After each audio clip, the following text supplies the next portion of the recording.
இந்த உலகத்தில் பல பேர் மரண பயத்தால் தான் கடவுளை நம்புகிறார்கள்.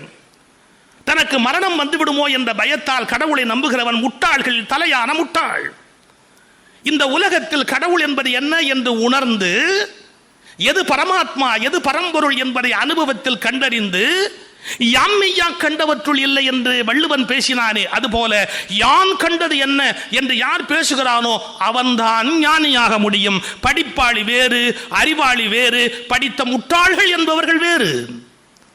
மகாகவி பாரதி படிப்பாளி, அறிவாளி, ஆனா படித்த முட்டாளாக சாகாமல் சொந்த ஞானத்தில் சொந்த ஞானியாக உலகத்தை விட்டு விடைபெற்றார். இதை மனதில் பதிவு செய்து கொள்ளுங்கள்.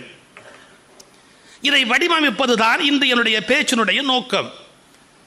நான் திருவள்ளுவரை 2 நிலையில் சொன்னேன். முன்னோரோடு ஒத்துப்போய் பகுத்துண்டு பல்லுயிர் ஓம்புதல் நூறோர் தொகுத்தவற்றுள் எல்லாம் என்று படிப்பறிவை காட்டியவர் சொந்த அனுபவத்தில் பேசுகிறார். யாம்மையா கண்டவற்றுள் இல்லை எனைத்தொன்றும் வாய்மையின் நல்ல பிற.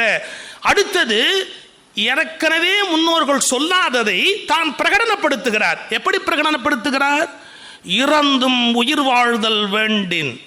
யாராவது ஒருத்தன் பிச்சை எடுத்து தான் சாப்பிடணும்னு சொன்னா அது கடவுள் எழுதி வைத்த தலையெழுத்து என்று சொன்னால் பறந்து கெடுக உலகு இயற்றியார் போட, அந்த கடவுளே போனா கூட போட்டு போட. இறந்தும் உயிர் வாழ்தல் வேண்டின் பறந்து கெடுக உலகு இயற்றியான்.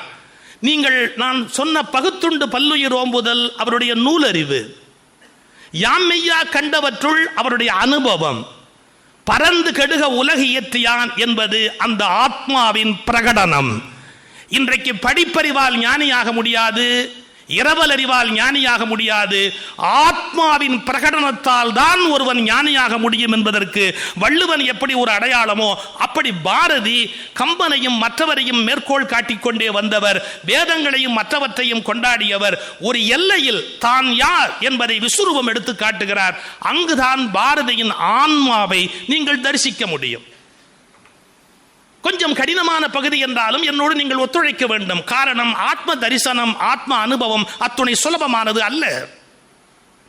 பாரதி முதலில் தான் படித்த படிப்புக்கு ஏற்ப பல பாடல்களை பாடினான்.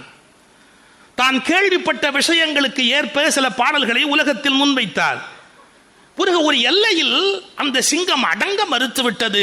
எத்தனையோ பேர் அதற்கு முன்பு சொல்லி வந்த எல்லாவற்றையும் தூக்கி எறிந்து விட்டு தன் மனதுக்கு என்ன பட்டதோ அதை பேசுகிற அசாத்திய துணிச்சலுடையவனாக மகாகவி பாரதி ஆன்ம ஞானியாக வெளிப்படுகிறார். நானும் என்னுடைய நண்பர் அங்குசாமி அவர்களும் ஒரு நாள் நடைப்பயிற்சி செய்து கொண்டிருந்தோம், வாக்கிங் நடந்து கொண்டிருந்தோம். இடத்தில் திடீரென்று ஒரு கேள்வி கேட்டார் அவர். ஐயா, பாரதியாருடைய பாடலிலே ஒரு இடம் வருகிறதே, அது கொஞ்சம் நெருடலாக இருக்கிறதே என்றார். என்ன என்று கேட்டேன்.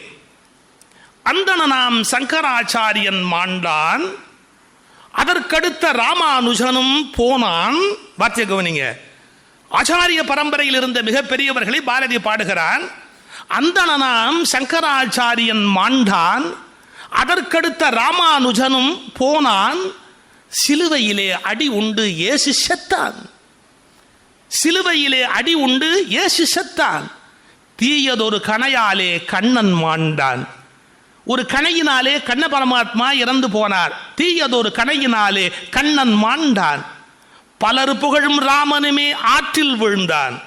எல்லாரும் கொண்டாடி கொண்டிருக்கிற ராமன் ஆற்றில் விழுந்து இறந்து போனார், ஆற்றில் விழுந்தான். இதெல்லாம் பெருசில்ல.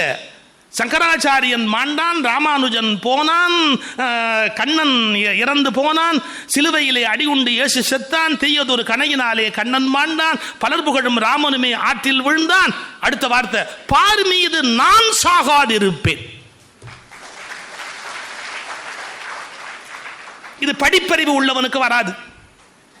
புத்தகத்தை பட்டு உருப்போட்டுக்கிட்டு இருக்கிறவனுக்கு வராது. உருப்போடுறவனுக்கு வராது, உருப்படுறவனுக்கு வரும். எப்படி சார் பேச முடியும்? சங்கராச்சாரியன் மாண்டான், ராமானுஜன் போனான், கண்ணன் செத்தான், ராமன் இறந்தான், பார் மீது நான் சாகாது இருப்பேன். இது என்ன சாதாரண வார்த்தையா? பார் மீது நான் சாகாது இருப்பேன். மலிவு கண்டீர் சாவும் இல்லை, கேளீர் கேளீர், இந்த உலகத்தில் எனக்கு மரணமே இல்லை, மரணமே இல்லை என்று பாரதி கொக்கரித்து பாடுகிறார். இந்த பாடலுக்கு எப்படி ஐயா பொருள் சொல்வது? அவர் கேட்ட வார்த்தை அப்படியே சொல்லட்டுமா? Is it not too much?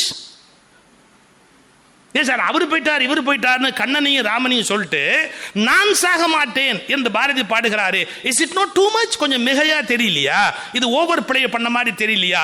பாரின் மீது நான் சாக மாட்டேன்னு பாரதி பாடுறாரு, என்ன நியாயம்னு கேட்டார். நல்ல வேளை அப்போது இறைவன் எனக்கு உள்ளிருந்து குரல் கொடுத்தார். ஒரே ஒரு வார்த்தை சொன்னேன், கடவுள் மனிதனாக வருகிற போது சாவு உண்டு, கடவுள் மனிதனாக வருகிறது போது மனிதனைப் போலவே சாவு உண்டு. ஆனால் மனிதன் கடவுளாகிற போது அவனுக்கு சாவு எப்படி வரும்? ராமன் கடவுள் மனிதனாக வந்தான், செத்து போனான். கண்ணன் மனிதனாக வந்தான், செத்து போனான். பாரதி மனிதனாக பிறந்து கடவுளாக அல்லவா ஆகிவிட்டான். கடவுள் மனிதனாக வருகிற போது சாவு வரும், மனிதன் கடவுளாகிற போது சாவு வராது. சொந்த அனுபவம் இல்லாமல் இந்த பாடலுக்கு பொருள் வராது.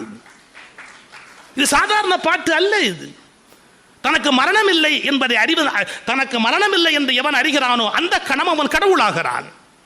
தனக்கு மரணம், எல்லோரும் மரணத்திற்கு தான் பயப்படுகிறார்கள். மரணம் வரும் மரணம் வரும். இன்னும் சொல்ல போனால் மரண வியாபாரிகளாகத்தான் மத போதகர்கள் விளங்குகிறார்கள்.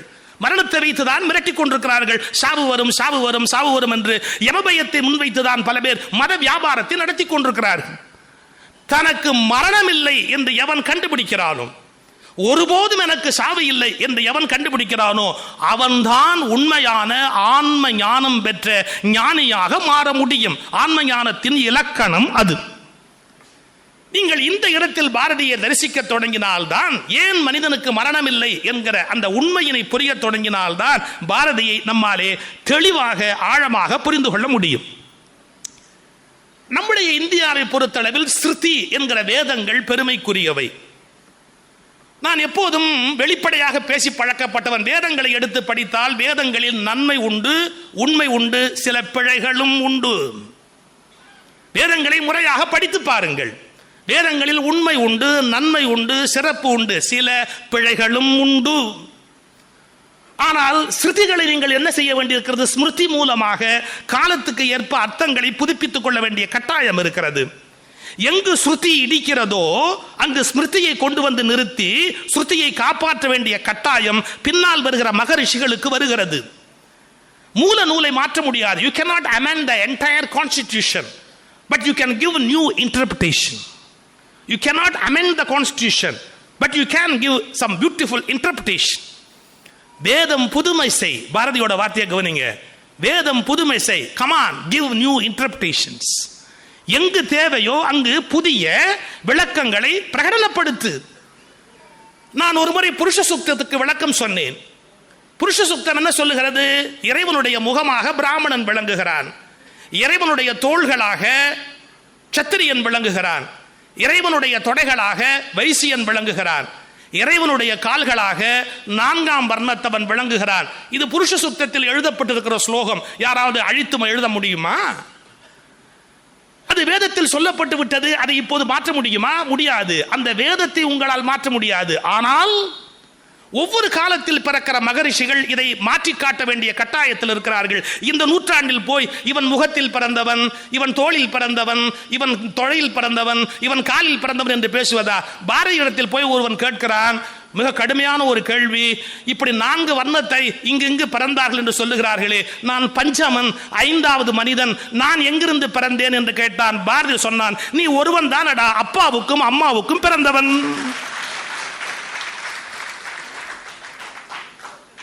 அப்படியானால் பாரதிக்கு எவ்வளவு கோபம் இருந்தால் அந்த வார்த்தையை சொல்லி இருப்பான். நீ ஒருவன் தானடா அப்பாவுக்கும் அம்மாவுக்கும் சரியாக வந்து பிறந்தவன் என்று பாரதி பேசுகிறான் என்றால் இதை பற்றி பாரதியின் அபிப்பிராயம் என்ன?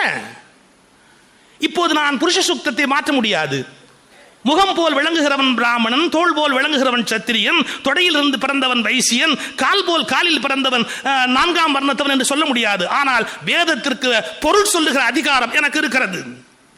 என்ன சொல்ல முடியும்? நான் இந்த உலகத்தில் எவனெல்லாம் அறிவோடு பிரகாசமாக ஒளி வீசிக்கொண்டு சமூகத்தின் முகமாக விளங்குகிறானோ, சமூகத்தின் முகமாக விளங்குகிறானோ, சமூகத்தின் முகமாக விளங்குகிற விஞ்ஞானி, சமூகத்தின் முகமாக விளங்குகிற நீதிபதி, சமூகத்தின் முகமாக விளங்குகிற பேச்சாளன், சமூகத்தின் முகமாக விளங்குகிற கவிஞன், நீ எந்த ஜாதியில் பிறந்தாய் என்பதை பற்றி கவலை இல்லை.